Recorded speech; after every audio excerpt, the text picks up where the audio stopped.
This is what a producer's screen looks like during a Teams live event. There are three main areas. What's live is on the right side.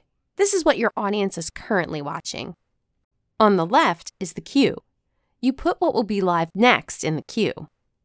On the bottom is content you can bring into the queue, presentations, websites, and other video feeds. Let's go back and show you how to start a live event. In the invite, select Join. You're in setup mode. Select the Share button to add content. Then select what you want the audience to see first and bring it into the queue. Select Send Live. Then select what's next for the queue. Ready to go live? Select Start. There's a safety check. Choose Continue, and you're on. Hey everyone, welcome to Contoso's pre-launch event for the Device Bar.